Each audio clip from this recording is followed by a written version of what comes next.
Lord హల్లెలూయా. ప్రభునందు ప్రియ దేవుని పిల్లారా, నేటి వాక్య ధ్యానం కొరకు మిమ్మల్ని ప్రేమతో ఆహ్వానిస్తూ ఉన్నాను. నేటి వాక్య ధ్యానం కొరకు ప్రార్థన చేద్దామా? సకల ఆశీర్వాదములకు కారణభూతుడైన తండ్రి, మా మంచి దేవ, మీ ఘనమైన ఉన్నతమైన నామానికి స్తోత్రాలు. తండ్రి, ప్రతి ఉదయమున మీ దివ్యమైన వాక్కులను ధ్యానం చేస్తూ మా జీవితాలను మేము వెలిగించుకుంటూ నీ సత్యమైన మార్గంలో నడవటానికి మీరు మాకు చూపుతున్న ఈ ఔచితమైన కృప కొరకే మీకు వందనాలు.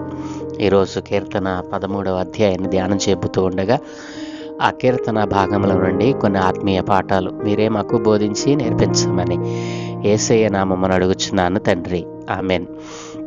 ప్రభునందు ప్రియ దేవుని పిల్లారా, ఈరోజు 13వ కీర్తనను ధ్యానం చేయబోతా ఉన్నాం. మొదటి వచనం నుండి దేవుని లేఖనాన్ని చదువుకుందాం. ప్రధాన గాయకునికి దావీదు కీర్తన. యెహోవా, ఎన్నాళ్ల వరకు నన్ను మరచిపోదువు? నిత్యము మరచిదవా? నాకెంతకాలము విముఖుడవయ్యుందువు? ఎంతవరకు నా మనస్సులో నేను చింతపడుదును? ఎంతవరకు నా హృదయములో పగలంతయు దుఃఖాక్రాంతుడనయుందును? ఎంతవరకు నా శత్రువు నా మీద తన్ను హెచ్చించుకొనును? యెహోవా నా దేవా, నా మీద దృష్టి ఉంచి నాకు ఉత్తరమిమ్ము.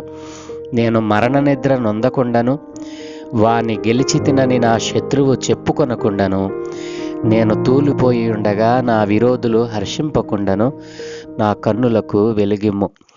నేనైతే నీ కృపయందు నమ్మిక ఉంచి ఉన్నాను. నీ రక్షణ విషయమై నా హృదయము హర్షించుచున్నది. యెహోవా నాకు మహోపకారములు చేసి ఉన్నాడు, నేను ఆయనను కీర్తించెదను. ఆమెన్.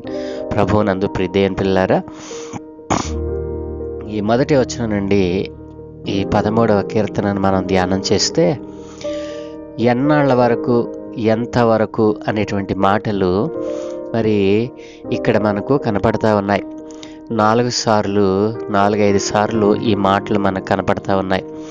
యెహోవా ఎన్నాళ్ల వరకు, ఎంతకాలము, మరి ఎన్నాళ్ల వరకు, ఎంతకాలము అనేటువంటి పదాలు ఇక్కడ మనం మరి చూడవచ్చు. ప్రియ దేవుని పిల్లలారా, ఈ యొక్క సంకీర్తన దావీదు భక్తుడు పాడి మరి రచించి పాడటానికి గల కారణం ఏంటంటే, దావీదు భక్తుడు మరి గొర్రెలు కాస్తున్న సమయంలోనే మరి సమూయేలు ప్రవక్త ద్వారా అభిషేకింపబడ్డాడు.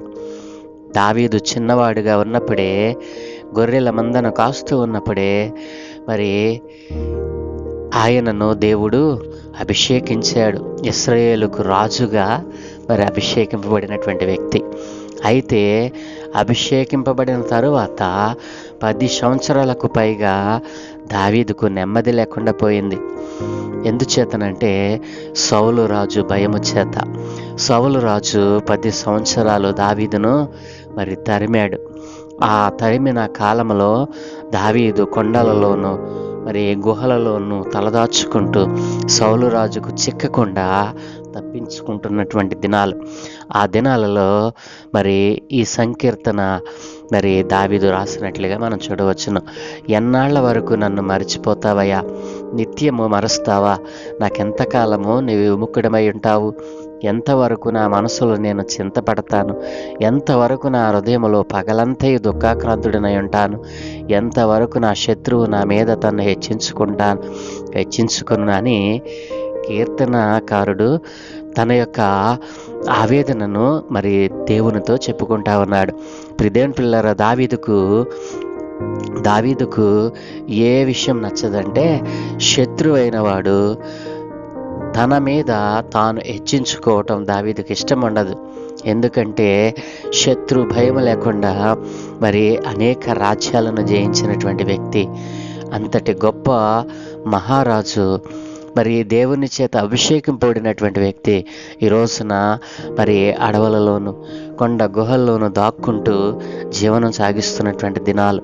ప్రియదేవుని పిల్లరా, దేవుడు తన ప్రజలను ఎప్పుడైనా మర్చిపోతాడా? దేవుని లేఖనం ఏం చెప్తా ఉంది? యెషయా గ్రంథము 49వ అధ్యాయము 14 నుండి 16 వచనాల్లో మనం చూస్తే, స్త్రీ తన గర్భమున పుట్టిన బిడ్డను కరుణింపకుండా తన చంటి పిల్లను మరచునా? వారైనా మరచుదురు గాని నేను నిన్ను మరువను. చూడుము, నా అరచేతుల మీదనే నిన్ను చెక్కి ఉన్నాను. నీ ప్రాకారములు నిత్యము నా ఎదుట ఉన్నవి అని దేవుడు వాగ్దానం చేసినటువంటి దేవుడు. అలాంటి దేవుడు తన ప్రజలను, తాను అభిషేకించుకున్నటువంటి వ్యక్తిని విడిచిపెడతాడా? అయితే ఇక్కడ దావీదు ఈ సంకీర్తన రచించి పాడటానికి గల కారణం ఏంటంటే, శత్రువు తన మీద తాను హెచ్చించుకుంటా ఉన్నాడు. దావీదు ఇక అయిపోయాడు. దావీదు బ్రతుకు ఇక కనిపించదు. దావీదు మరి పిరికివాడై పారిపోతా ఉన్నాడు అని శత్రువు చెలరేగిపోతా ఉంటే ఆ విషయము దావీదుకు నచ్చలేదు. అందుకనే దేవుని సన్నిధిలో మోకరించి ప్రార్థిస్తూ ఉన్నాడు. యెహోవా నా దేవా, నా మీద ఇప్పుడైనా దృష్టి ఉంచి నాకు ఉత్తరమే అయ్యా. దుర్మార్గులు గెలుస్తారన్న ఆలోచన దావీదుకు అస్సలు నచ్చదు. దేవుని పిల్లరా, మన భద్ర శత్రువైన సాతాను మనపై గెలుస్తాడన్న తలంపు అసలు మనలో ఉండకూడదు. దావీదుకు ఏ రీతిగా అయితే శత్రువు హెచ్చించుకున్నట ఇష్టం లేదో, అలాగునని మన మీద దాడి చేయాలని చూస్తున్న అపవాదిని ఎదిరించాలన్న ఆ దృఢమైనటువంటి విశ్వాసం మనలో ఉండాలి. ప్రియదేని పిల్లరా, భక్తుడు పాడుతూ ఉన్నాడు, నేను మరణ నిద్రను అందకుండాను, వాడిని గెలిచి తినని నా శత్రువు చెప్పుకొనకుండాను నేను తూలిపోయి ఉండగా నా విరోధులు హర్షింపకుండా నా కన్నులకు వెలిగిమ్ము అని దేవుని లేఖనం దేవుని యొక్క సన్నిధిలో ప్రార్థిస్తున్నటువంటి సందర్భము. నేనైతే నీ కృపయందు నమ్మిక ఉంచినాను, నీ రక్షణ విషయమై నా హృదయము హర్షించుచున్నది అని ఇక్కడ భక్తుడు ప్రార్థిస్తూ ఉన్నాడు. నేనైతే నీ కృపయందు నమ్మిక ఉంచున్నాను, నీ రక్షణ విషయమే నా హృదయము హర్షించుచున్నది. ఎంత చక్కటి చరణాలు ఇక్కడ మనకు కనపడతా ఉన్నాయో. ప్రియదేని పిల్లరా, దావీదు భక్తుడు చాలా కాలంగా ఉపసంహరించుకున్నాడని, దేవుడు తనను ఉపసంహరించుకున్నాడని దేవుని దగ్గర ఫిర్యాదు చేస్తూ ఓదార్పు కోసం హృదయపూర్వకంగా ప్రార్థించినటువంటి సందర్భాన్ని ఈ కీర్తనలో మనం చూడవచ్చును.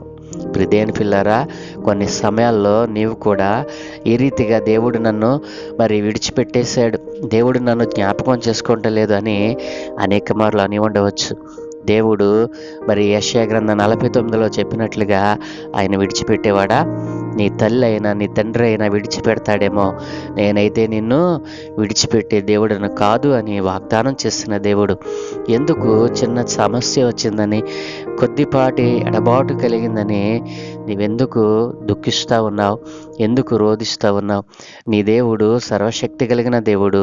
నిన్ను ఆత్మతోనూ సత్యముతోనూ తన్ను ఆరాధింప చేసుకొని ఆయన మహిమ తెచ్చుకునేటువంటి దేవుడు, నిన్ను విడిచిపెట్టేటువంటి దేవుడు కాదు కదూ. కాబట్టి దావీదు భక్తుడు ఏ రీతిగా ప్రార్థించాడో చివరి వచనములో అంటాడు కదా, యెహోవా నాకు మహోపకారములు చేసి ఉన్నాడు, నేను ఆయనను కీర్తిస్తాను. నీకు శ్రమ వచ్చినప్పుడు నువ్వేం చేయాలో తెలుసా? దేవునికి మహిమ తేవాలి. కీర్తనల ద్వారా ఆయనను మహిమపరచాలి, ఘనపరచాలి. అప్పుడు నీ జీవితంలో ఉన్న ఆ కొద్దిపాటు ఆ రోదన, ఆ వేదన దేవుడు తీసివేస్తాడు. దావీదు భక్తుడు చేసిన ప్రార్థన నువ్వు చేయగలవా? దేవుడు నీకు తోడై ఉండునుగాక. ఆమెన్. సకల ఆశీర్వాదముల కారణభూతుడైన తండ్రి, మా మంచి దేవా, నీకు వందనాలు నాయన. ఇదిగో తండ్రి, నీ భక్తుడైన దావీదు ఏ రీతిగానైనా నీ సన్నిధిలో ప్రార్థించాడు అయ్యా. ఈరోజున మేము కూడా నాయన చిన్న ఎడబాటు వచ్చిందని, నన్ను వదిలేశాడని అనేక మార్లు మేము అని ఉంటాం. దయతో మమ్మల్ని క్షమించండి.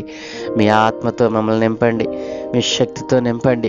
మీరు విడిచిపెట్టే దేవుడు కాదని, నీవు కనికరించే దేవుడు అని, నీ అరచేతుల్లో మమ్మల్ని చెక్కుకున్నావని, మా ప్రాకారముల చుట్టూ నీ దేవదూతలను కాపుదలగా ఉంచుతున్నావని నమ్మక ఈ రోజునైనా వ్యర్థులమై లోకంలో జీవిస్తూ ఉన్నాం. అలా వ్యర్థులము కాకుండా నీ సన్నిధిలో మేము ఆనందించే భాగ్యం అనుగ్రహించమని అయ్యా, నీవే మాకు ఉత్తరం ఇచ్చే దేవుడు అని, నీవే మమ్మలను నైనా పైకి లేవనెత్తేవాడవని, అభివృద్ధి పరిచేవాడని నమ్మి నీ యందు విశ్వాసం ఉంచే భాగ్యం అనుగ్రహించమని, ఘనత మహిమ ప్రభావాలు మీరే పొందుకోమని, ఈ దినం మే చే పనులన్నిటి మీద మీ కను దృష్టి ఉంచి మీ దూతల కాపుదలు అనుగ్రహించి మీరే మహిమ పొందుకోమని యేసయ్య నామమున అడుగుచున్నాము తండ్రి.